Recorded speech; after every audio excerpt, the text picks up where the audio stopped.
And now, podcasting from the sun-scorched desert Southwest, weighing in at a combined total of 340 pounds, Brad Winchester, Tyler McDowell-Blanken, are Gimmick Infringement. Welcome, everybody, to the Gimmick Infringement Podcast. I am your host, Tyler McDowell-Blanken, and I'm your only host today. Brad is on the 10-day IR. We are wishing him well. We are thinking of him. We can't wait to have him back. But fortunately, for our YouTube viewers, you already can see this. For our audio listeners, this is a surprise for you. I am not alone today. Not at all. We are welcoming back a good friend of the show, host of the Salty Thoughts of Mike Steph podcast. Mike Steph is back. Mike, welcome back to GI. How are you, brother?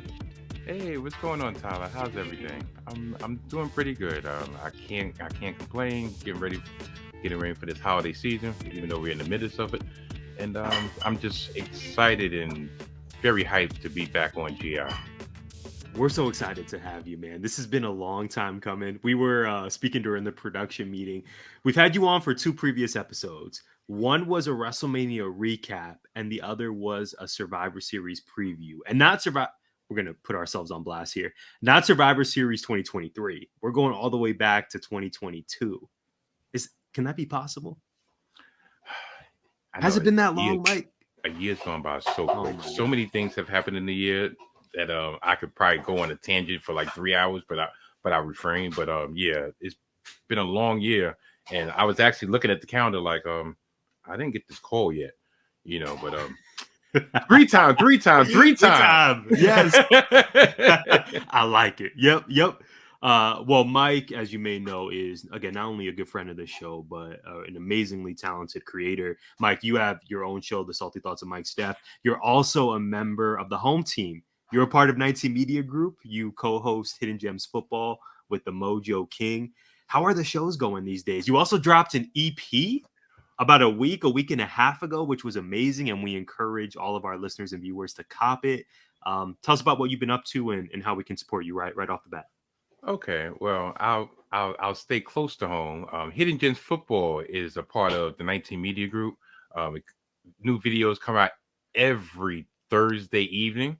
It's really concentrating on the upcoming week's NFL action. We usually go over the Thursday night football, Survivor picks for everybody in Survivor pools. We'll give our thoughts on point spreads, money line, the whole nine. Now this year we haven't been that great with the predictions, but I'll say this: whatever I say, go the opposite, and you'll get some coin in your pocket. How about that?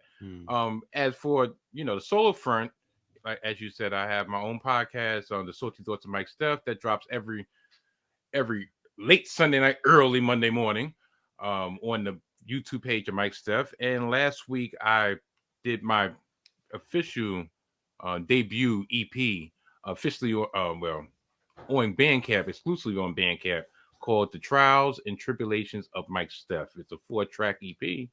I would say it's my most vulnerable, but I won't say it's my most vulnerable. I'm just vulnerable. I'm very open, and it's really detailing this last year of my life and how my life has changed for the better, going over, unfortunate griefs and losses, and how I've, managed those griefs and losses. So, by all means, check out bandcamp.com, search Mike Steph. And when you see this simply ravishing face of mine, and it says Mike Steph, yeah, that's me. Trials and Tribulations, the Mike Steph EP. Yeah, I think I used to be the plug master, but yeah, that's all I could say. And I appreciate you for bringing me on. I appreciate Brad for letting me step into his stead. And I just appreciate the whole 19 Media Group for, having me as like the distant cousin that comes over during Thanksgiving and sneaks out with the other cousins in the hallway. Yeah, that guy.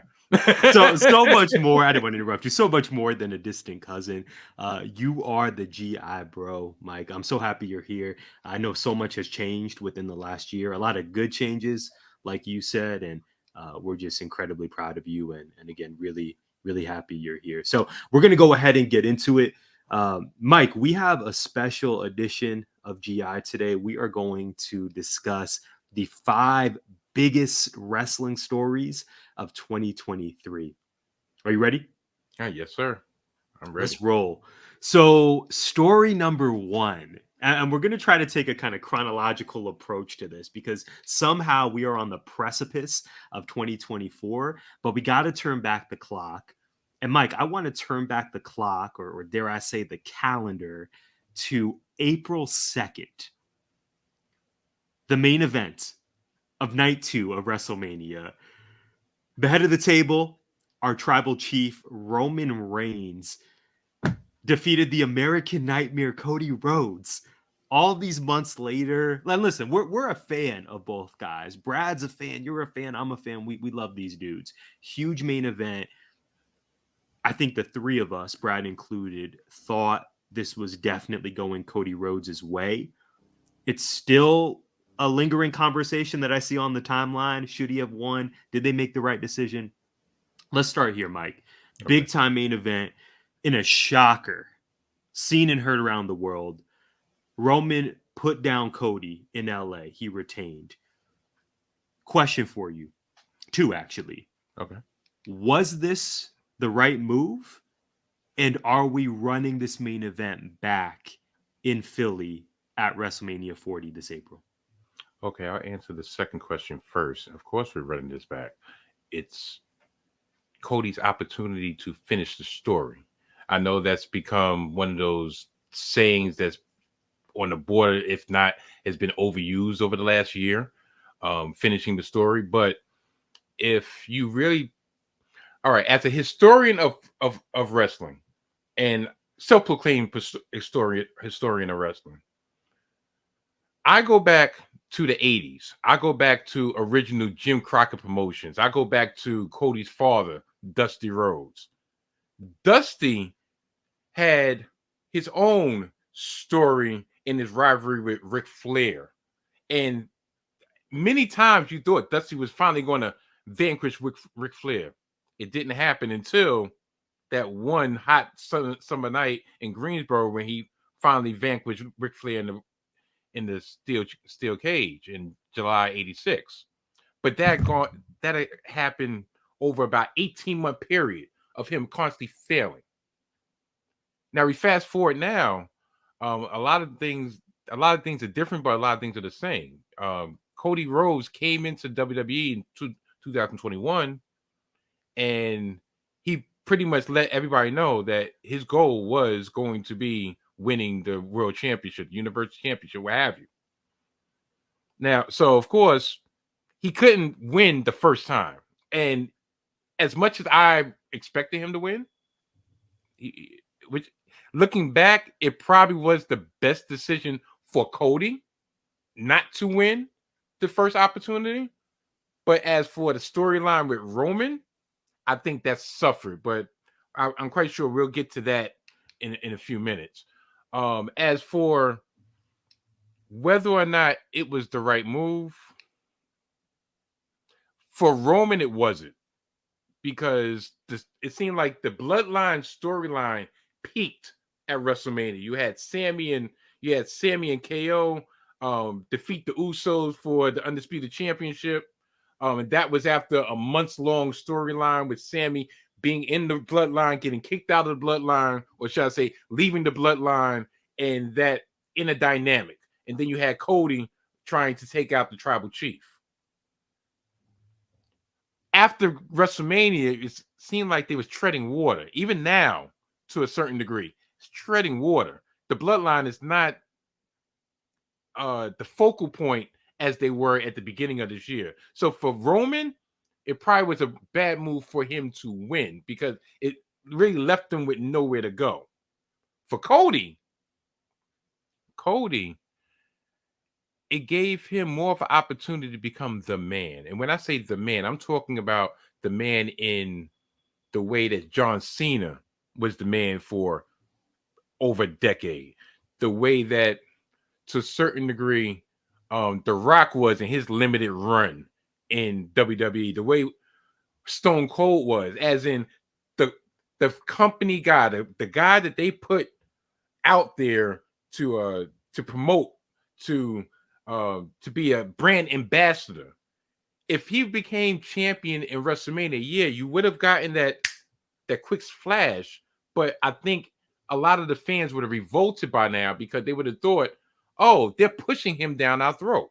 The same backlash that Cena got when he finally got that mountain, because Cena was the people's champ. Exactly. The same backlash that Roman got. Roman was not beloved by the fan base like he is now, even as a heel. I think low-key all of us really, really love the dude. I think he's going to be set up for an epic babyface turn at some point before the end of his run. But Mike, you were there. I was there. Roman was a polarizing figure for the audience for many years. I think in large part, not because he wasn't good. I mean, he had work to do on the mic and whatnot, of course, but in large part because it seemed like the machine was telling us, no, you have to love this guy right now, a la Cena and maybe even early Rock when the fans revolted against him.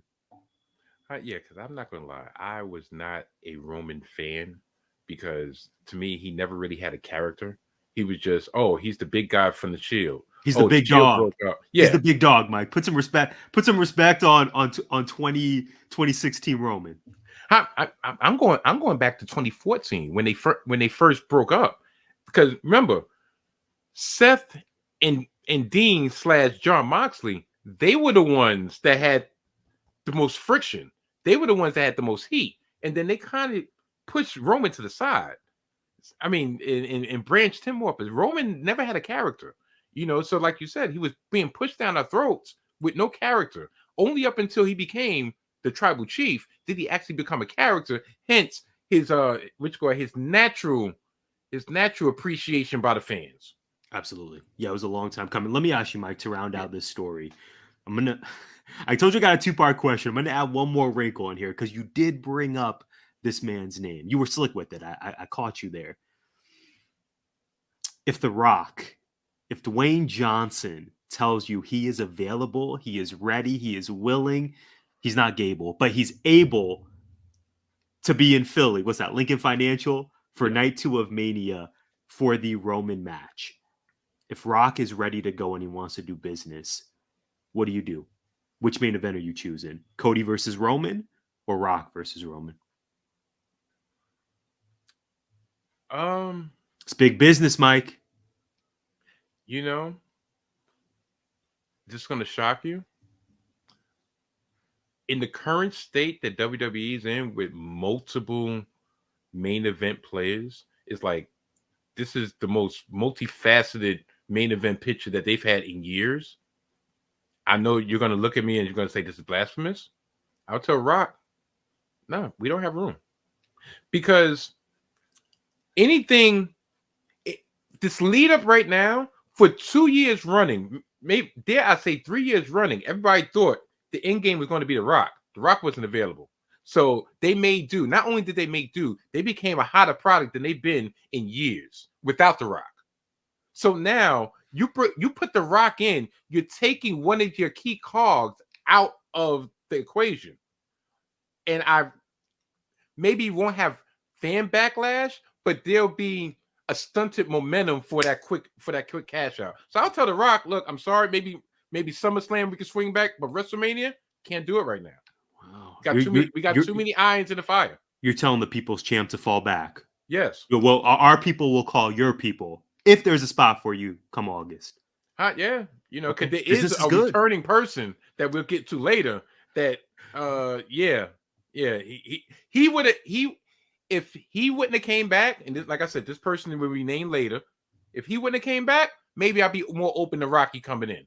But right now, not Rock. Sorry. Look, I was looking for you in 2021, 2022. The golden egg. Yeah, he was supposed to be a part of that. The golden egg. I think that was Survivor Series, right? Survivor Series 2021. I went to Barclays Center. I just knew The Rock was going to show a 25-year anniversary. There. He didn't show up. So yeah, I have a little grudge against The Rock. I have the people's grudge. Can I tell you, the people's grudge It's funny. Can I tell you, I was in my feelings watching that show from the couch. I can only imagine being in Barclays, being in the house for that disappointment. They teased us. And Yes. can I just say, Mike, rounding this out, it's Mhm. wild. It's just been a newsworthy year in wrestling. The good, the bad, the heartbreak, the in between. What's so interesting though is we're 10 minutes into this, and we didn't even acknowledge that we got The Rock back on SmackDown.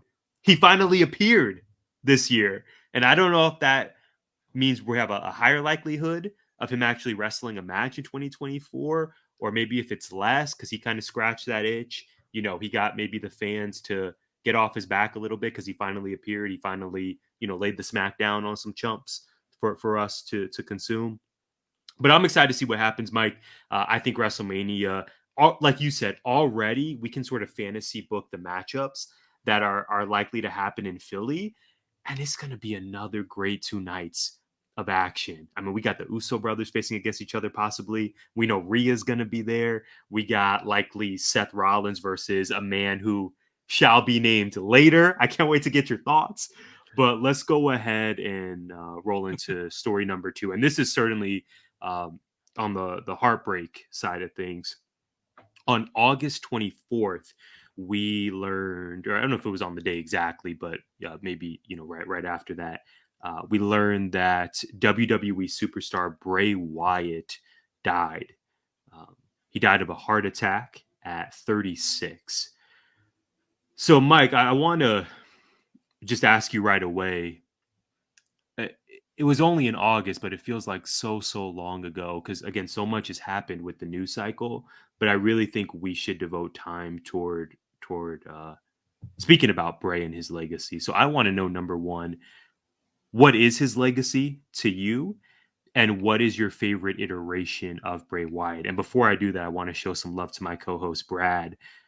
Because, well, first for Cody and Roman, Brad said he sent this to me. Cody should have beaten Roman. And then he says, have The Rock face Roman because why not? Classic Brad vibes. I love it.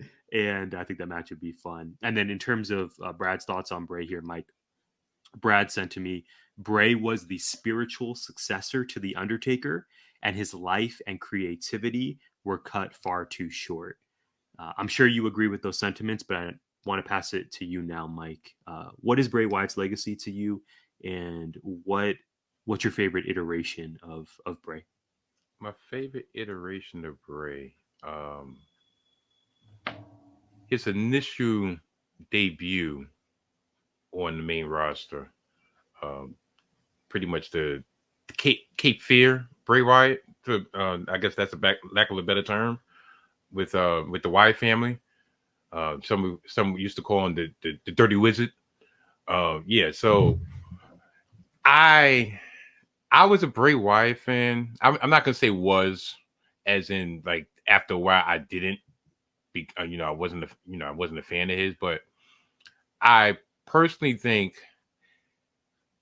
his legacy in the ring, and I want to preface this by not trying to compare his overall legacy of WWE to whatever WWE allowed him to do, but I believe that one WrestleMania, the first WrestleMania against John Cena, which he lost, I believe the whole landscape of where Bray would have went, the trajectory of where Bray would have went, changed that night.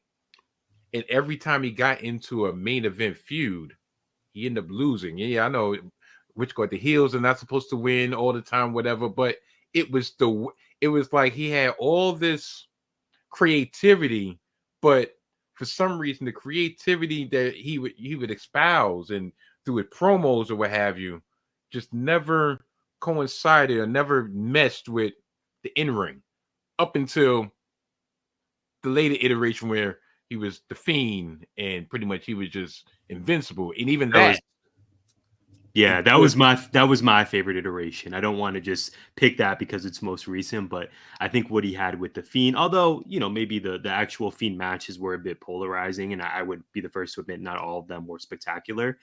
We spoke about that on our Royal Rumble episode of GI, the match against LA Knight. You remember that, the Mountain Dew Pitch Black match? Yeah, it was an acquired taste. But I agree with you, Mike, that it seemed like once Bray, speaking of booking decisions from story number one, once Bray lost that WrestleMania match, and he lost subsequent WrestleMania matches, it just seemed like it really took away from the character and the mojo, for lack of a better term, that the Bray Wyatt character had. I mean, the man was just, to me, Bray Wyatt was the definition of an artist. His creativity off the charts, his love for the business, his mind for the business. I don't think there will ever be another Bray Wyatt. He was just really a unique cat, and I love that he seemed to be respected and admired by all. I'm sure you saw, Mike, you remember the flood of social media messages from folks in WWE and AEW and other promotions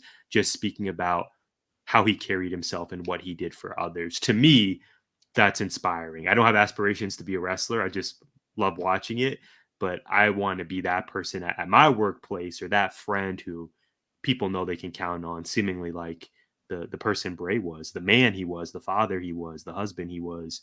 It seemed like he was pretty top notch in so many areas. My my my my my daughter, Kayla, Main event K, and shout out Kayla.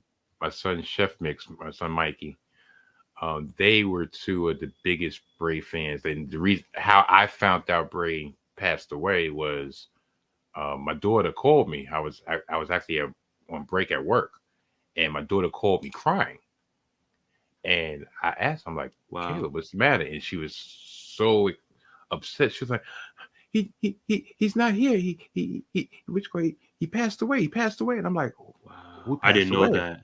Wow. And she was like, Bray Wyatt passed away. She was like, you didn't know? I'm like, no. And while I'm on the phone, I'm like checking. Oh, and I'm not gonna lie, I didn't even know that my daughter was touched by him as much. Because I know my son Mikey, he was a Bray fan. He loved the Fiend. That was his thing.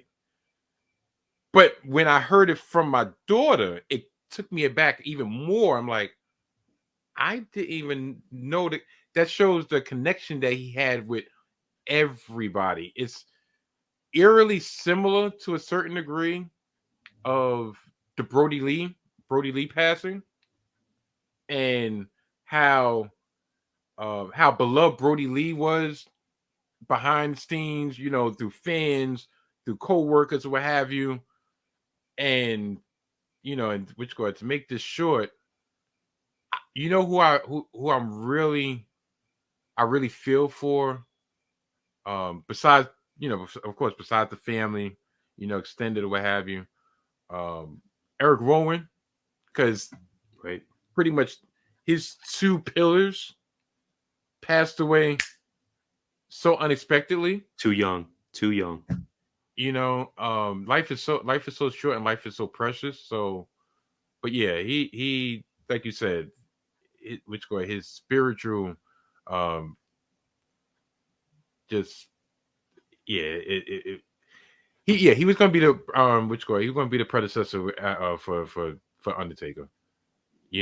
And I think that little passing of the torch moment on Raw that time, where Undertaker came in and pretty much gave him like gave him the nod, like, all right, it's on you.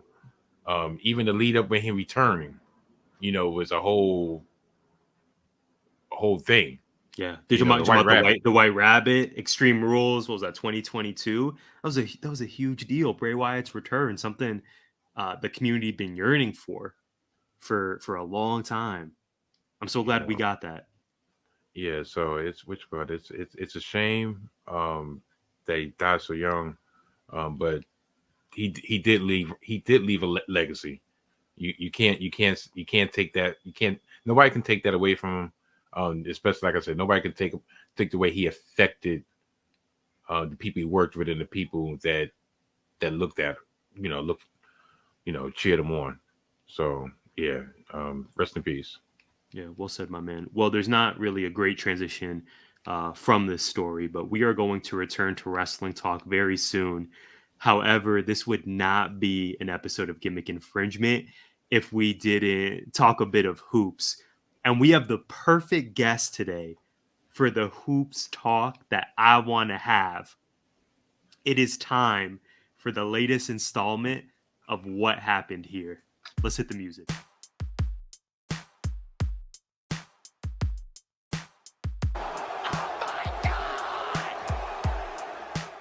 What happened here?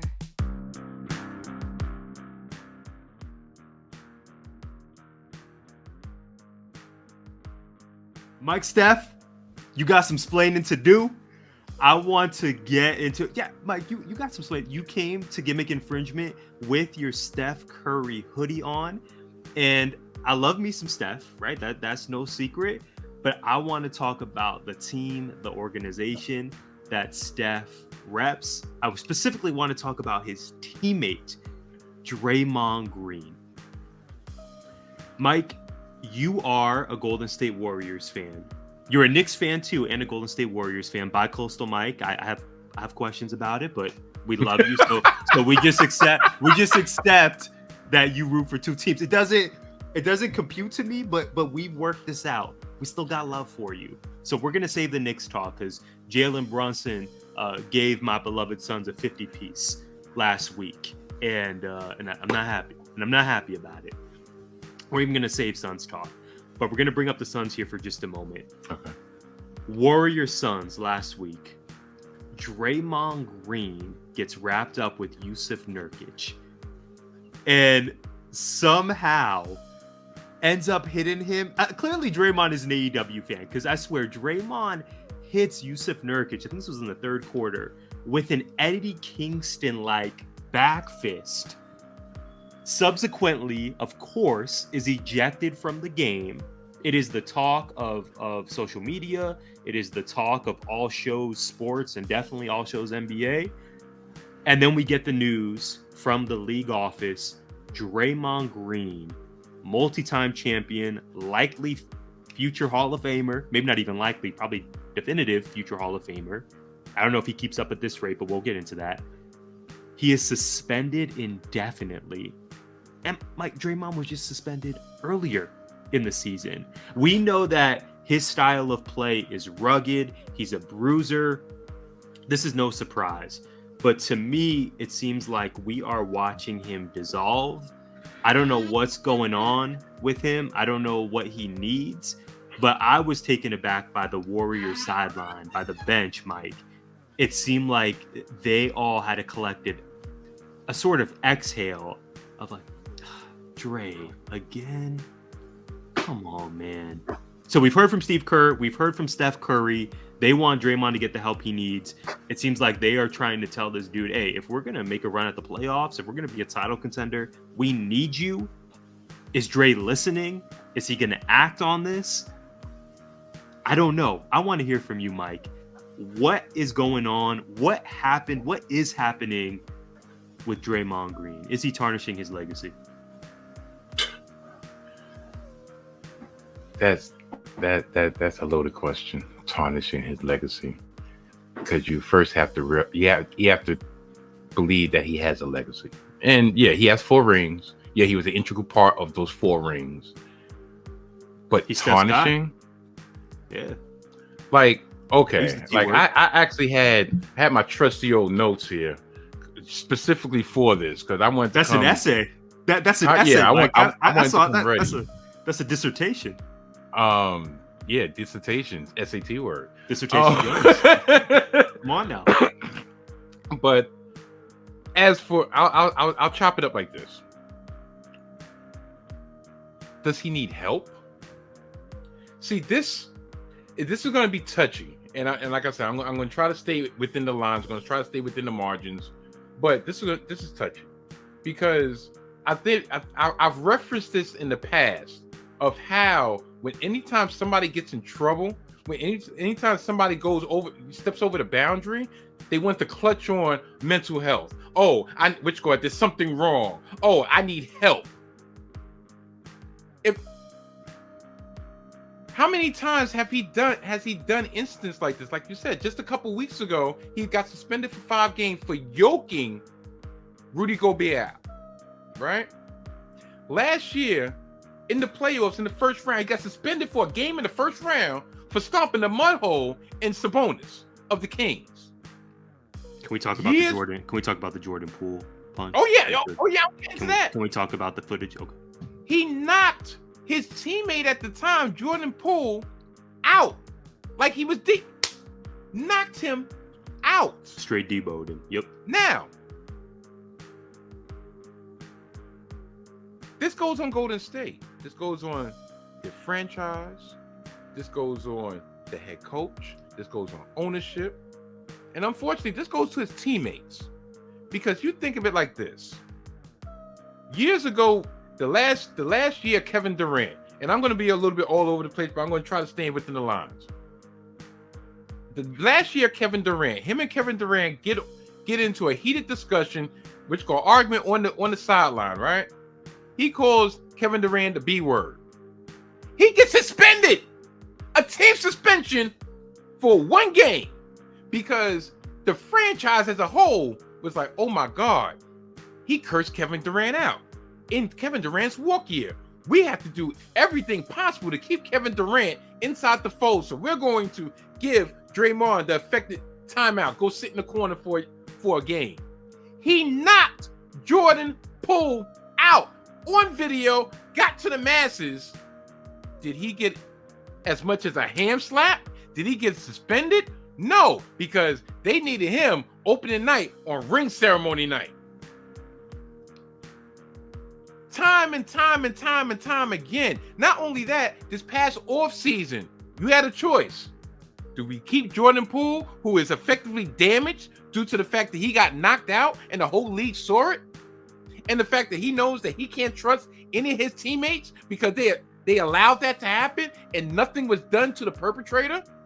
So do we keep this asset of ours that can potentially get us into the next generation of warrior greatness? Or do we keep the old warhorse, Draymond Green? And guess what? Draymond Green got rewarded with $100 million episode. I mean, $100 million contract, 4 years. So whatever happened this season to me, and this is coming from a Warriors fan, y'all deserve it. Am I going to say it's Steph's fault because he should pull Draymond to the side? A smidgen. Because everybody knows, and even Gobert said, you know, when Steph doesn't play, Draymond does something to get thrown out the game, or he has an injury. He doesn't want to play without Steph. Okay, Steph, you're the leader. You're the unspoken leader. You're the quiet leader. But him not being on the court is affecting you on the court. It's affecting your potential expanding of legacy. So you need to go to that man and talk about, look, my man, what are you doing here? Like, you can't do this. We're in our mid-30s. We're the elder statesmen of the NBA. We're not knuckleheads like the dude Bridges from what you call it, from Charlotte, or the dude Porter from Houston. Yeah, they were doing domestic violence. Yeah, which is way worse than what Draymond has done. But in those aspects, I can kind of say, you know what? Those people need help. John Morant, for his idiotic ways, young and stupid, yes, he needs counseling. Draymond, no, you need to just control your actions. Like I said, this clutch of, and then Steve Kerr with the serious voice. Well, you know, we've come together as a franchise. We've come together as a team. I love and me some Steve also Kerr. along That's a with wildcat right there. Yeah, along with Draymond, you know, and his team, you know, we've come together and we feel like the best course of action is for him to take time away and you know, really truly get the help he needs. Did he not need? All right, if he had a problem, did he not need this? Did he not have this problem 2 weeks ago when he yoked Gobert? That would have been helpful. Miss me with that. I'm sorry. So yeah, that's my little 2 cents on the Draymond situation. I didn't even get to my dissertation because I'm going straight off emotion. Off the top, yeah. Off emotion. I cannot wait. One more plug for you because you deserve it. I cannot wait for the latest edition of the Salty Thoughts of Mike Steph podcast. I feel like there might be some Warriors talk on there. Maybe I know you got some New York Jets, maybe some Knicks. I'm not talking about the Jets. You saw the score. I did not see the score. Are they shoot the last score? Oh, darn. Yeah, last score was 30-0. Okay. Miami. Well, it's gonna be a Warrior. It's gonna be a hoop centric Salty Thoughts of Mike Steph. You should check it out. I know I am. You should too. We should talk about wrestling once again, Mike Steph. Let's go ahead and jump into story number 3. AEW All In London. They did that, Mike. This is on August 27th at Wembley Stadium across the pond. Over 70,000 fans congregated to Wembley to see by far AEW's largest show since the company was founded. Obviously, in the main event, well, there were some really great matches. This feels like another lifetime ago, Mike. CM Punk beat Samoa Joe in the opener. Saraya walked away with gold as well, which was a huge moment for her. But of course, the main event, and there was a lot of fun matches. I thought it was a really successful show and really enjoyable. The main event, though, of course, for AEW's largest show, MJF defeated Adam Cole. He retained his AEW World Championship. My first question for you, Mike, was this the best pay-per-view in AEW history? No. It was the most historic based on the location, based on the attendance. But as for the in-ring action, no. I personally can't say that. I would probably lean toward All Out 2021 with the debut of Bryan Danielson and Adam Cole and that was a good one. The in-ring debut return of CM Punk and Darby Allin. The Paul White versus QT Marshall match as well. Yes, you taking that one on the card? Definitely. And which going being the fact that I hear somebody from the gallery, the debut of Ruby Riott. Yeah, that's right. Can't forget Ruby Riott. We love Ruby. Matter of fact, Ruby Soho. That's right. Put some respect on it. Ruby Soho. It's catchy. I was dancing too. Yep. We love Ruby. So you're choosing All Out 2021. That's your favorite. Yeah, because like I don't know. I probably said it on my last appearance on here. I'm not gonna lie. I'm gonna be very transparent. I am a WWE fan, through and through. So I'm not saying I'm anti AEW, but there's a lot of things that I don't particularly care for when it comes to AEW. But I do enjoy their pay-per-views more often than not. But yeah, as for like the list, yeah, All Out 2021. Where do you stand on MJF's title reign thus far? Because obviously he was a major talking point leaving All In London. He has been champ for over a year now. He's the longest reigning AEW World Champion of all time. You are not yawning.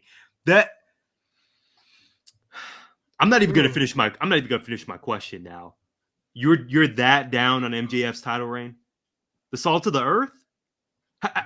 Was it always yawn worthy for you? Are these your emotions now leaving the year when we have the Devil storyline and the MJF is all over our screens, maybe a little bit too much, respectfully?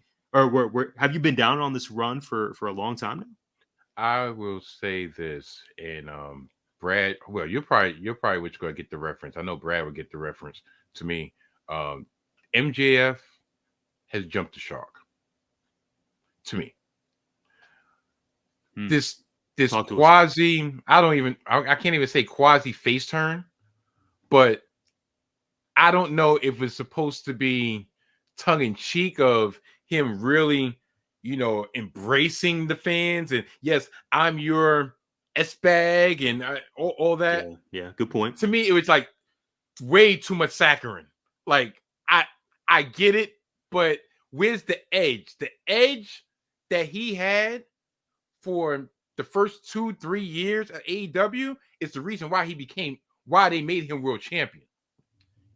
So for them to dole that, and then while that's being doled for the whole promotion, which rightfully so, he's the champion, revolve around him with multiple storylines, with multiple tentacles going out. He's the ROH World Tag Team Champion right now with an injured Adam Cole.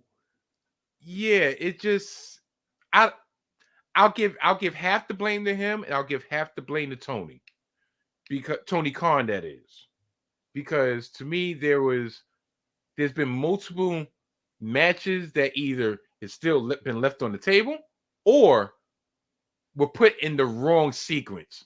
You mean to tell me that Kenny Omega versus MJF for the World Championship should have been less than a week's notice on Collision? Great match. I like the match. That's a pay-per-view match. Dare I say, maybe that could have been the All In match if you were to position Kenny Omega a little strongly going into that. But I get what they were trying to do with MJF and Adam Cole. I get it. But if anything, that could have been a Full Gear match. So there's certain things, and then especially with this, it seemed like he's doing double duty on each on each pay-per-view. He defends the tag team titles at the beginning, and then he main events at the end. And I'm like, okay, you have all this talent on the roster, and he has to do double duty. I mean, look, his body's being ravaged right now. Right, and we know that he's injured currently. Mm-hmm. So this World's End, I mean, besides the Devil's storyline, you mean to tell me that you couldn't have fit Wardlow into that equation when Wardlow was actually hot? Yeah, I love me some Wardlow. I'm a big fan of that dude. So, yeah, that's why I'm like, at this point in time, I'm just looking at the clock like, take it off him. Let him rest up. When he started the year on such a high, I mean, granted, this wasn't January, but at that March Revolution show, he had, Mike, it's definitely in my match of the year candidates, that banger, that Iron Man match with Bryan Danielson at Revolution. That was one of the best matches I saw all year. And I think it's been fun rooting for MJF and him leaning into it. But I agree with you. I don't really know where this is going. And it hasn't, I think the highs that they wanted it to hit, especially over the last, say, 3 to 4 months, I don't know if it's gotten there for me. It feels very sports entertainment, which is not necessarily what I look for in AEW, because I feel like they promoted it to us as not sports entertainment. But I also recognize that MJF, to me, he's as good as anyone in the game right now on any roster. The in-ring work, the mic work. He should be your longest reigning champion because he's that guy. That I agree with. I'm just, like I said, it's just been a lot of things left on the table. Even to a certain degree, you might not look at him at the same stature, but you mean to tell me that Roddy Strong couldn't have got a match for MJF right around Grand Slam? I really thought the Grand Slam main event was going to be Roddy Strong versus MJF, really? with everything revolving around Adam Cole at the time. That would be a big look for Roddy. Wow. Now I had the backbreaker. Since then, things are kind of diverted, and Samoa Joe, I think Samoa Joe is pretty much just the heir to the throne for various reasons, and I think a lot of it has to do with him keeping the company after the backstage shenanigans that happened at All In. So, I really think that that's where it's leading to. And he's actually the only one that actually has some type of gravitas when it comes to the realism that AEW is supposed to portray instead of not being cartoony. Right. So right, exactly. I don't know. This Continental Classic has a lot of. I'm questioning a lot of things with this Continental Classic too. Really? Yeah. Wow. The matches have been spectacular. No. Yeah, the matches are the matches. But that's your thing with AEW though, is the in-ring work is usually, pretty spectacular, but it's the storylines, it's the booking that we have questions about. Not to divert too much off task, but if you look at the roster of the people that that are involved in this tournament, is there any reason why Orange Cassidy isn't in this tournament? What does he have going on right now? Nothing. You mean to tell me? I loved his match with Brian Keith, the bounty hunter. But Yeah, again, you but want more. You want. Okay. you Okay. know, I'm listening. you Talk your mean to talk. tell me Darby Allin couldn't have been involved in this tournament? We haven't seen him in a minute. In ring Um, wise. um, shoot, Adam Page, he couldn't have been involved in this tournament before the injury of Kenny Omega. You wanted to have this akin to the G1, like the American G1. The king of the G1 damn near is Kenny Omega. Could have had him. Takeshita, he couldn't be in this. What does he have going on? I agree. And I think some of these dudes, the Darbys, we know Kenny now. Some of these dudes are we've learned dealing with injuries. But you did mention some wrestlers who presumably are healthy. We've seen Hangman Page, I believe Takeshita and Powerhouse Hobbs had a tag match super recently. Yeah, those are guys who are deserving of a push and You something know, more than just a squash match it's in just perpetuity. It yeah, seems. it's just I like and like I said, I'll leave it at this. When it comes to the classic, and when it comes to the overall booking of AEW, to me, and this has probably been repeated on various other places or whatever, but that's neither here nor there. AEW is scared to beat people. Think about it. As much as you don't want to think about it, Mark Briscoe, he's a designated jobber in his tournament. Jay Lethal is a designated jobber in this tournament. Daniel Garcia is a designated jobber in this tournament. I think they're setting him up for something good after this. But correct. He's not one yet. And you say, oh, we're not gonna have any outside interference. We're not gonna have any disqualification. Great, but best believe, besides the designated jobbers that actually get pinned clean or beat clean, everybody else, if it's a star versus a star, best believe there's always like Roosh, no selling. Oh, he just got choked out. He gets up. What happened, dude? Wait, you can't take a loss. You can't take a loss, or Andrade has to hit somebody, or which guy has to catch him with the exposed turnbuckle. Claudio has to hit the low blow behind. I saw that. Yeah. I don't know. And also something for us to consider too. Brad, he was telling me about the ROH show and the big pay-per-view they had last week. Mark Briscoe pinning Bryan Danielson in the Jay Briscoe tribute match. Really big deal. Granted, not in the Continental Classic, but still a really great look for him. And we also have the ROH versus AEW, right? And there's wrestlers are going on different. ROH is on AEW programming a lot, and it's tough to keep up with sometimes. But even though those are absolutely fair criticisms of the product, Mike, I think it's been a big year for AEW. Lots of progress, lots of momentum. Obviously, with this All In London show, a huge accomplishment for that company and their performers. Before we move on, Brad contributed here that, in his words, All In was the biggest pay-per-view in history. He feels like the very next week was even better with Wrestle Dream. Brad also adds MJF is fun, but it's been one note for too long. Mike, I can't wait any longer. Let's get into story number 4, the penultimate on this very special edition of GI. In case you are not watching us on YouTube right now, Mike just threw up the CM Punk X. So let's talk about the guy. Story number 4, CM Punk. Let's run down his year.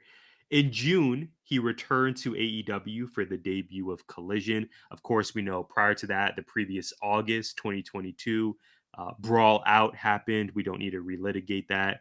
But this Saturday show, seemingly for AEW, was created in his honor, in his likeness. This is the CM Punk show. So he shows up in June for the debut of it. And then, Mike, we have another incident. I don't know if we're calling it Brawl In, Brawl Out. I'm losing track at this point. But after his match against Samoa Joe at All In London, reportedly he gets into a scuffle with Jack Perry. Tony Khan is not happy, obviously. Reportedly, CM Punk and Tony Khan have words, and it's not, continues to not be healthy, continues to not be good for any party involved. And then in short order, within that next week, CM Punk is terminated from AEW. It's hard to believe this was just a few months ago in August. However, CM Punk is now back on our screens. Every Monday, we can watch the guy. CM Punk returned to WWE in Chicago at Survivor Series. No better place. Just an atomic, just a fantastic pop from the audience. We know the merch is moving. I'm almost positive Mike has one of the new CM Punk shirts, or maybe Santa's going to drop it off to him. Maybe a hoodie. I don't know. He can let us know. But Mike, this is story. No, it came today. Come on now. I did not even know that. Look at us. Mike, that's all the setup I got in me. CM Punk is our story number 4, the 4th biggest story in no particular order of 2023. What are your thoughts on this year of Punk? Okay. I guess I got to start with the end of AEW. I think he quickly realized that him and AEW was not a match. Everything that he railed against when it came to WWE in his previous tenure there, he realized there's certain things structured the way they are for reasons. So now to go to someplace else where pretty much Tony's just like, look, do what you want to do. Oh yeah, he could do what he wants to do too. Oh yeah, he could do what he wants to do too. Oh yeah, by the way, they're the EVPs, or yeah, they can book their own matches, and it was just too free flowing for somebody such as Punk, in my humble opinion. But to narrow it down, this year when he came back in June, I'm not gonna lie, part of me thought he was on a clock of how long he's going to deal with this, because nothing was actually accomplished. Nothing was settled in his time. Because remember, he was only gone for 7-8 months due to injury, not due to what happened at Brawl Out. Right, great point. Yeah, and the Elite were already back on TV months prior. They served their suspension. So the Elite, they were quote unquote suspended for about 60 days after, from All Out to pretty much from All Out to Full Gear. They returned in Full Gear. That was their length of absence. Nothing was ever settled. So they made this new show with Collision, and then they effectively split the roster of, okay, you're a Punk guy, you're an Elite guy. Punk guys on Saturday, Elite guys on Dynamite on Wednesday. That was still not fixing the problem. As for what happened at All In, I think that was just a manifestation of all the frustration from the time he was gone, from the time upon his return of, look, we still don't have anything settled. Yeah, I don't want them over here. They don't, but it's still the bickering back and forth. Remember, he went on the little tirade on Instagram, calling out Chris Jericho and rehashing what happened with him and Moxley and so forth. And I'm like, as a Punk fan, I'm not even gonna lie. I'm like, damn, like, you're not happy. It's almost like he was having a rehash of WWE, just a different federation. So it wouldn't surprise me if his mentality was like, look, I'm going to do what I want. If they don't like it, if they want to fire me, fine. I don't feel like being here. I really don't. So when that happened with the Real Glad Crimea River with Jack Perry, I think there was a problem on Collision. He wanted to do this angle on Collision, and being the fact that Punk was more or less in charge of the show, he's like, look, we don't do that over here. We're not going to do that over here. Number one, it's not safe. It's not the smartest thing to do. So what did Jack Perry do on the biggest pay-per-view of the company? On the buy-in, yep. He does it, and then he looks into the mirror and says, Real Glass, Crimea River. Justin Timberlake, Justified, 2003. I think whatever anger and whatever happened between Punk and Jack Perry was just just pretty much a substitute for what he really wanted to do to Tony Khan. Because you mean to tell me that Jack Perry went on stage and he did that without Tony Khan knowing? Maybe not the comments, but there was a car, there was real glass, correct? Who okays this? Tony Khan. And then for Tony Khan to go up and talk about, oh, I was fearful for my life. Please. But at the same time, CM Punk, I'm quite sure he's like, look, I didn't put my hands on him. You want to fire me? You want to fire me with cause? By all means. With cause, firing means I have no non-compete. This was all set in stone. I mean, this is all laid up when CM Punk visited backstage on Raw. While still under contract. And started smoothing everything over. It sure looks like that. It sure looks like that now. He made sure that he had a comfortable landing place if possible. Because as Seth Rollins said in the return promo, this is your last chance. Right. Well, listen, that's what I want to ask you about now is how are you feeling about his return to WWE? So we're recording this off the heels of the promo last week on Monday Night Raw between Seth Rollins and between CM Punk, their first time face-to-face.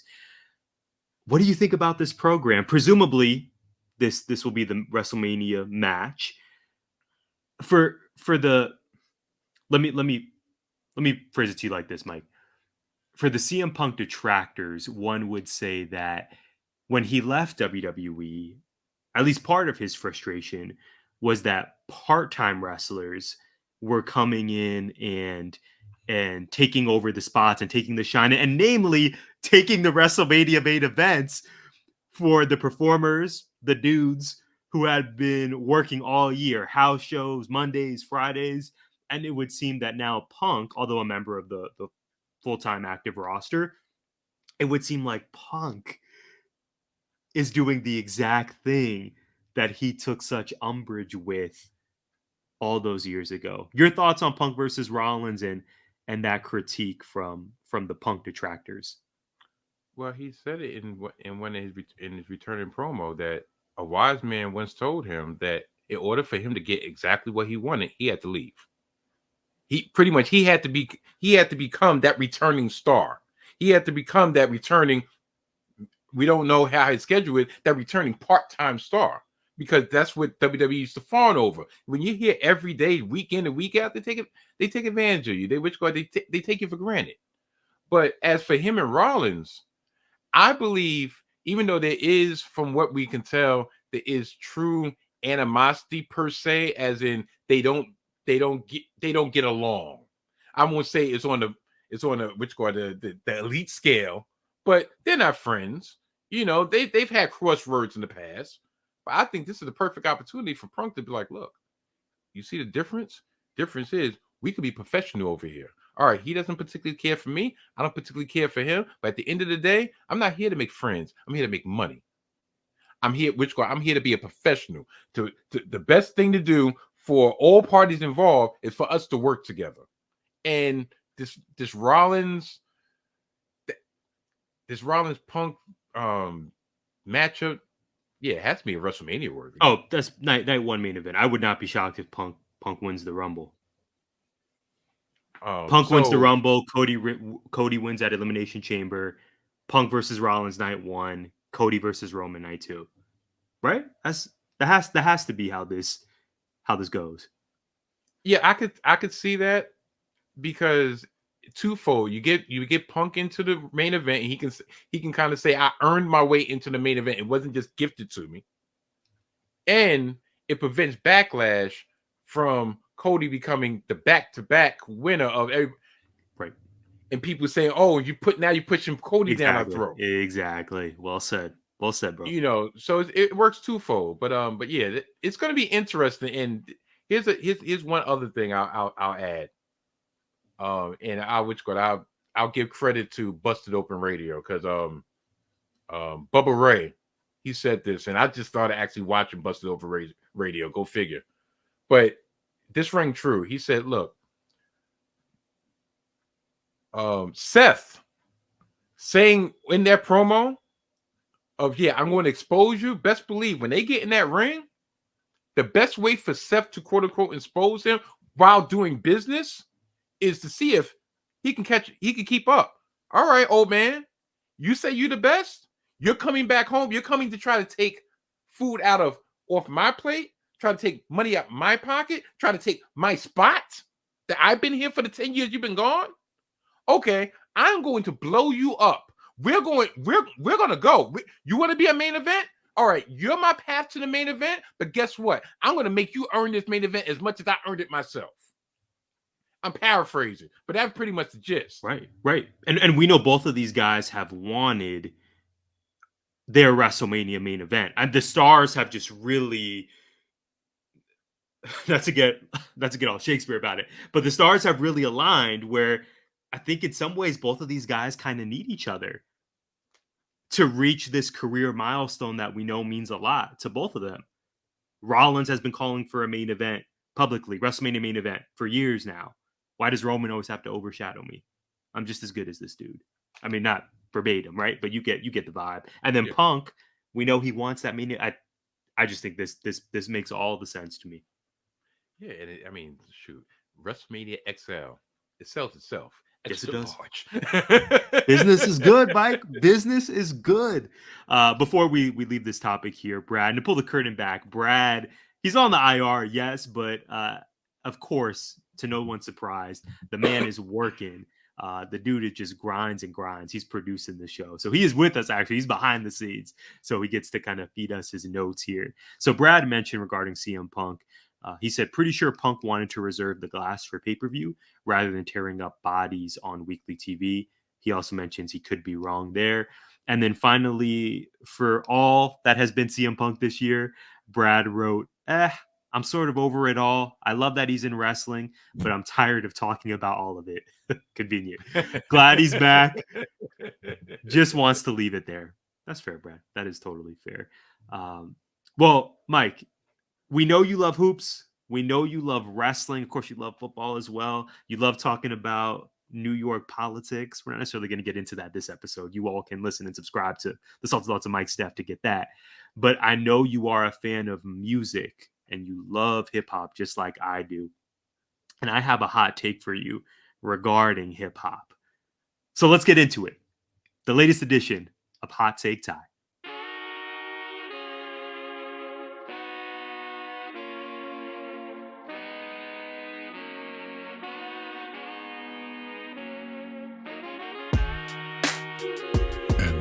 It's time for Hot Take Time.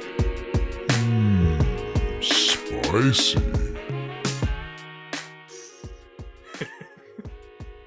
That's right. You know the gimmick. All right, Mike, I listened to one of the biggest releases in hip hop this month. Of course, I'm referring to Nicki Minaj's Pink Friday 2. And I didn't prep you. I don't even know if you've listened to the album, but he's shaking his head no. I got you. But I listened to it actually on Friday. So I was a week behind. I wanted to kind of let it simmer, see what people were saying about the album. And I wanted to kind of, now have my own experience with it. So some quick background in I believe this was 2010. I have it up here. 2010, 2011. It was 2010 actually. Nicki Minaj released her debut studio album in Pink Friday. Really enjoyed it. Mike, one of my favorite songs ever, Moment for Life with Drake is on there. I can remember 2010. This would have been 17, maybe. Yeah, 17-year-old me watching 106 in Park, tuning in every day to see Roxy Diaz. But also to see Moment for Life in that video with Drizzy, man. Because I thought it was a great song. I thought the album was really, really strong. And here we are, Mike, I'm talking with you 13 years later to discuss the follow-up, Pink Friday 2. She's released albums since then, but she is back with this one that holds a special place, I think, in fans' hearts. There's a lot of songs on this joint, Mike. There are, I believe, 22 songs on Pink Friday 2. Really strong showing from her. She has some really great features on this one. J. Cole made an appearance. Of course, Drake is back. We even got Lil Uzi Vert And I'm not the biggest Lil Uzi guy, Mike, but I thought their song on Pink Friday 2 was actually pretty solid. There's a song on here called, Nicki always comes through with these very memorable song titles, Red Ruby de Sleaze, which I don't even know what that means, Mike. But the song is kind of tough. So here is my hot take for you. Not just that the album was enjoyable, but I think moving forward, Nicki, any EPs, any mixtapes, any albums, I think she should just continue the Pink Friday series. For example, in recent years, Nicki, I have it right here, Nicki has dropped the Pink Print. She's dropped a remastered version of Beam Me Up Scotty. Listen, I'm not mad at you, Nicki, but I just want you to release Pink Friday moving forward. So the next project, Pink Friday 3, Pink Friday 4, Pink Friday 5. There's something about Pink Friday where I believe we get the best of Nicki on these projects. She needs to stick with it just for my own consumption, because I think this is the best version of Nicki Minaj. But according to the timeline, Mike, this album was really well received. There were several people in my life of various ages and persuasions and backgrounds who were speaking really highly of her work. So maybe she's back. She's going on tour. She's making a stop in Arizona in March. People in my life already shared that they're buying tickets. So maybe Nicki's back. I don't know. What is your relationship to Nicki Minaj and her music? She's from New York. She's got bars. She was her for a minute back in the day. What's your relationship to her music? Is there a relationship at all? It maybe is the better question. Okay. I remember Nicki Minaj from the mixtape circuit in the mid 2000s. I think she was mostly, there was a mixtape DJ in New York, Cutmaster C. She used to be all on a lot of his mixtapes. Also, that's when the DVD game was out. So it was her and Fendi, or I think the Come Up DVDs, I believe. What a time. What a time. So I remember her from then. Then when she got put on with Young Money with Lil Wayne, that's where she kind of took off. That was a whole era. Drake, Tyga, Wayne, Nicki. Come on now. Yeah, Gutta. Mac Main. That roster was nice. I just remember the Bedrock video, and I'm like, I don't know if I should be listening to this at like 17 or even 16, but well, I was grown, but not. But it was kind of a little raunchy. Bedrock grown. She all on my skin, low shin. That was kind of tough, but I don't know. Maybe I was young. But Nicki, to me, Nicki Minaj is peak to me because I full disclosure, I'm 47, and not saying that there's an age limit, but at the same time, some of her subject matter was just like, all right, I'm off there. Like I'm just not listening to it. But was her Monsterverse from He Who Should Not Be Named, my Dark Twisted Fantasy, Beautiful Dark Twisted, yep. So that notoriety. Yeah, that was a great verse, but I think since then, maybe, well, you're the expert when it comes to this between the both of us. I don't think she's exhibited but that much growth over the years. Maybe this album is better than her previous couple, but it's almost like she always jumps on the latest wave, and then then the quote unquote rivalry between her and Cardi B really didn't show, didn't bring the best out of either one of them. And in recent years, she kind of co-signed Tekashi 6ix9ine. Speaking of New York rappers, which is a really interesting decision to make. So it's right. And then a lot of off-record stuff with her and her husband and stuff like that, which isn't the greatest look. So that's really my take. I'm not gonna be long-winded because I don't know. I remember that song with her and Eminem. I believe maybe was from Pink Friday, the original. That was from Pink Friday. Yeah. That was. You're talking about Roman's Revenge. Yes. Come on, Mike. You mess You with know, Pink Friday. so Admit it. Don't so no sell it. I like that one. Which got in and Moment for Life was all right. I think I did a remix of that. Moment for ago. Life was all right. You know, but yeah, it's just Mike, I don't know. you gotta give Sometimes another listen. artists come out and they seem tired. Like I think Busta dropped not too long ago, and I'm not hearing great reviews from that one. It's like it's one thing to come out and you're still, besides being quote unquote relevant, it's one thing to come out and just show your skills. It's another thing to come out when it looks like it's just a check opportunity, a money opportunity. You know, you're saying that this one is good. Okay, I gotta trust you. But yeah, I've never been a Nicki Minaj super fan. Okay. You know, it's just like the barbs. Look, if there's any barbs out there, yeah, come at me. I need all the impressions I can get. But you want that smoke? Yeah. He's got look, I don't duck no a smoke. rabid fan base. Well, Mike, somehow we are on our. I really enjoyed that, by the way. Somehow we are on our fifth and final biggest wrestling story of 2023. Before we get there, I just want to read Brad's comment on Pink Friday 2. Brad says, "I'm not going to comment on an album I had to Google. I am too white, or maybe just too old. Maybe both. Who knows? I'm sitting it out," he says. So that is Brad's final contribution to the Nicki. It's his final contribution to the Nicki Minaj topic. But for the final wrestling story of the year, Mike Steph, we titled this one "A Star Is Born." So I know there's so many other topics we can get into, probably so many stories we kind of left without discussing. Of course, let us know what you think at GIPod19, Gimmick Infringement Podcast on Facebook and Instagram. But I want to discuss the performers that stood out to you, whose star really shined the brightest in 2023. We have lots of names here, Mike.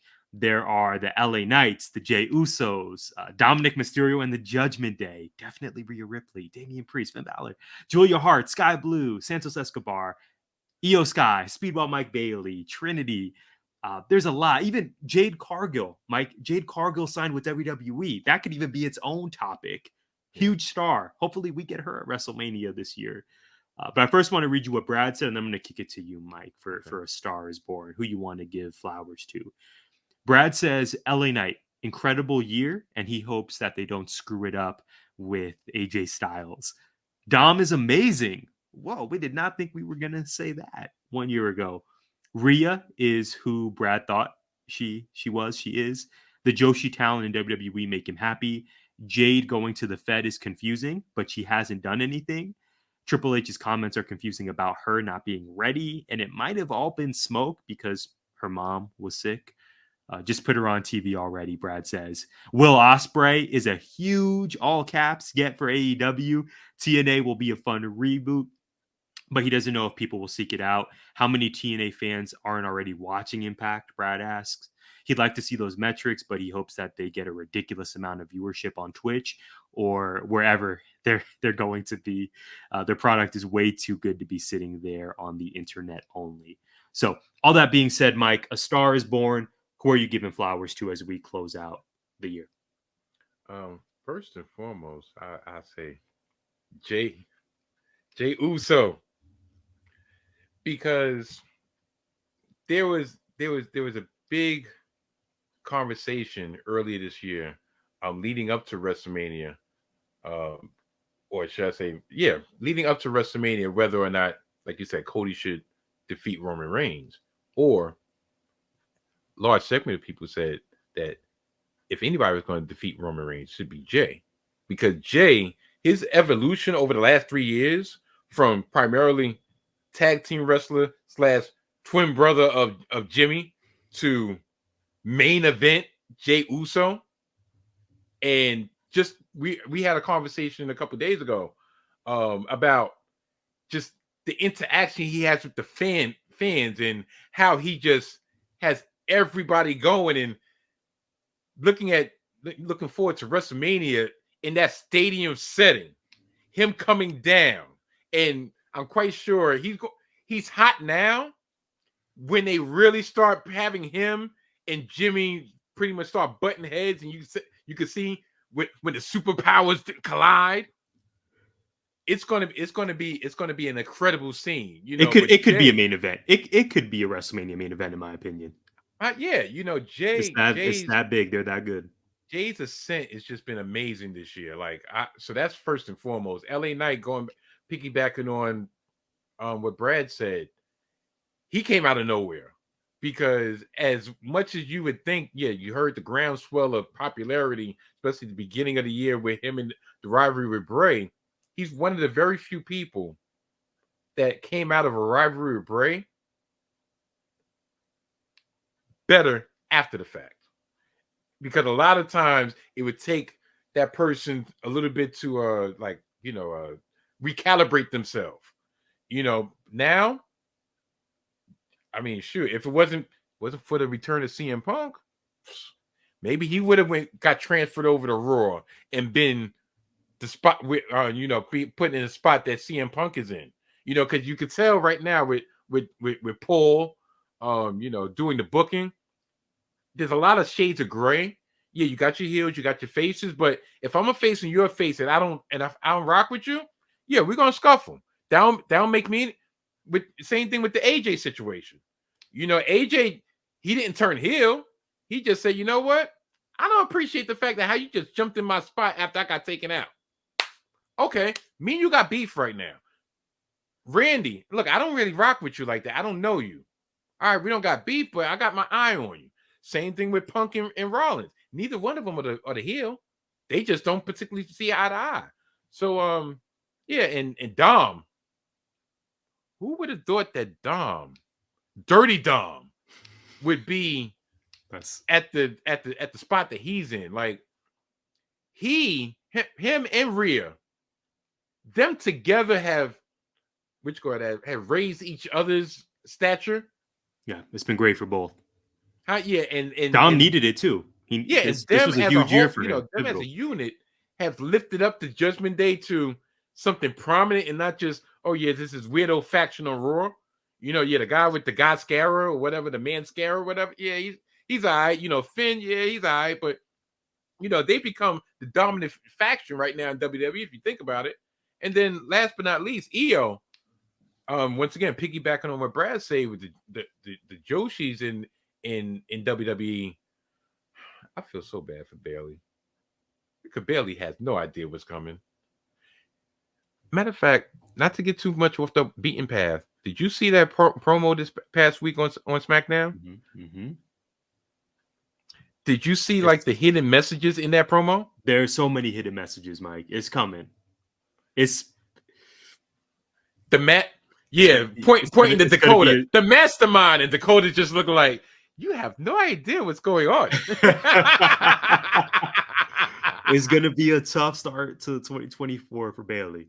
I think it's gonna pay off for her. That's EO Bailey WrestleMania. Come on now, but it's gonna be a tough start for Bailey for sure. I have one other thing, and I'll end it like this. And it's not even so much a Star is Born on this. I mean, from the list. Mercedes Moné. Think about it. If not for her injury, I'm quite sure, even though she was already a star, she might have been in another atmosphere, another stratosphere on outside of the WWE circle bubble if she wouldn't have got injured. But now, with her on the mend and with her not inking officially with AEW, even though that was speculation that she was on the way, and pretty much she has no more dates with New Japan, I think Bayley's going to get her best friend back sooner than later. It lines up perfectly, doesn't it? Yeah. Which go at the Kabuki Warriors versus the Golden Models, the Golden Role Models. I'm telling you, that's WrestleMania. Tough. WrestleMania. WrestleMania main events. How many deep do we need to go? That's big time. Listen, I think they're going. I think they're going seven deep. There's going to be a lot of people off the WrestleMania list. I mean, WrestleMania lineup. Mm-hmm. They're not going to bombard them with 14 matches per night. It's going to be about six matches deep, 12 matches total, and whoever doesn't fit might get the set the SmackDown slot on the Friday before WrestleMania. It's gonna be a lot of people. Yeah. Yeah, and the final thing I want to say here, Mike, is just flowers for everyone in NXT. It's been a big year for NXT. I have now gotten back into the product. Don't necessarily watch it consistently every week, but there are so many talented people on that roster, and I can't wait to see what is next for them. We just had Carmelo Hayes on SmackDown. Tiffany Stratton had a really great match, 2 matches, I believe, right, with Becky Lynch. And that's just 2 names out of the just loaded roster. The Creed brothers are now on Raw and look great. NXT has a really, really bright future. So, Mike, this is where we get into the end of the episode. What did we miss? We are on our PTI vibes. Brad let us know. A quick correction. All Out was a week after All In. Wrestle Dream was actually about a month after All Out. So, quick correction note there. We appreciate you, B, working in the shadows, doing the good work. In terms of what I missed, Mike, 2 things. One, Netflix movie that is now available, Leave the World Behind. Some really great actors in it. Julia Roberts, Mahershala Ali. It's kind of like a dystopian sci-fi. Barack and Michelle are executive producers on this joint. Okay. Really entertaining film. A bit polarizing. I would love to know what you think one day. I would love to know what Brad thinks. I would love to know what our audience thinks. Again, Leave the World Behind, Netflix. Check it out. Maybe we'll go in depth on a future episode of GI. And then secondly, the University of Arizona, close to Brad in Tucson, my alma mater, is dealing with some major financial troubles. They were like, I think it was 40. It's one of the two. It's either 40 or $400 million off their budget. And thus, there's a lot of concern and talk right now about what's going on there. Maybe cutting some sports programs, maybe freezing the opportunity for employees to get raises. Yeah, and I know some people that work there, so I'm kind of monitoring that from a distance of, okay, it's great to root for the football team, the men's basketball team, which as of this recording is ranked number 1, but they lost to Purdue. Of course, we want to support the women's team as well, 100%. It's great to be in the thick of supporting, being in our fandom, but also I just hope they can figure it out and leadership does what they need to do to correct this, because I really love that place and I know how much it means to everyone in Tucson, and I'm thinking of everyone down there. So that's it for me, Mike. What did we miss on your end? Did we miss anything? Well, what I missed to do, well, not really missed. We still got a couple minutes left. Congratulations, Tyler. Congratulations, brother. I appreciate you, my man. Thank you. You know, this is. I really wish that I was in the vicinity because I could have really made it there personally. But I got this postcard in the mail.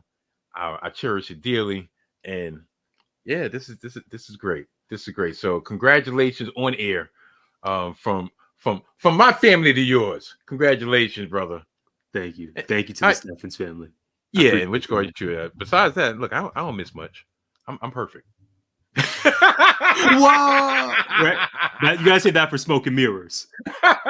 Probably thoughts of Mike Steph podcast. You're only smoke and mirror. It's the whole thing. It's a whole gimmick.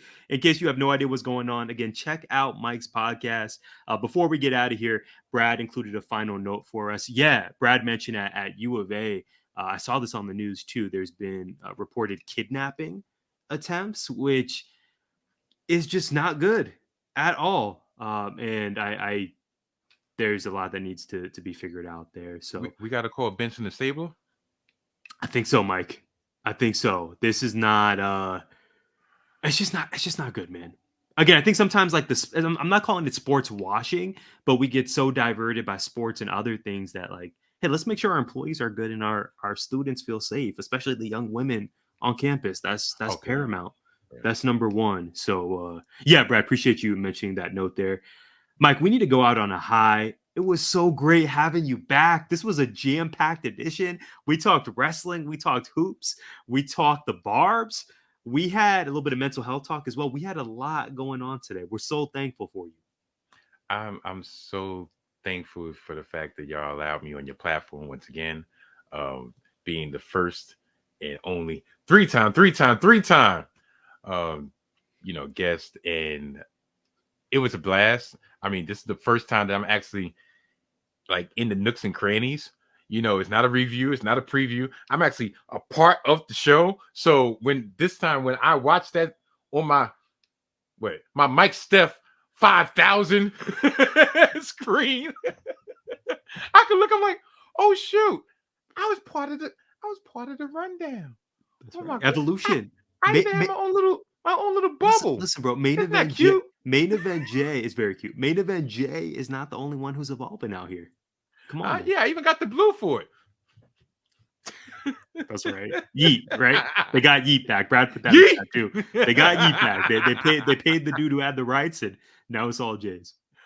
Oh my goodness. But no, it's been a blast. It's been a blast. Shoot. And I actually kept it under 90 minutes. Yeah. Let's go. Wins everywhere. Well, we are thankful for all of you listening and tuning in, and we hope you'll join us next week. Gimmick Infringement is a part of 19 Media Group. You can listen to us on Apple, Spotify, iHeartRadio, or wherever you find podcasts. You can also find us on YouTube via the 19 Media Group channel. Please like, subscribe, comment, and share.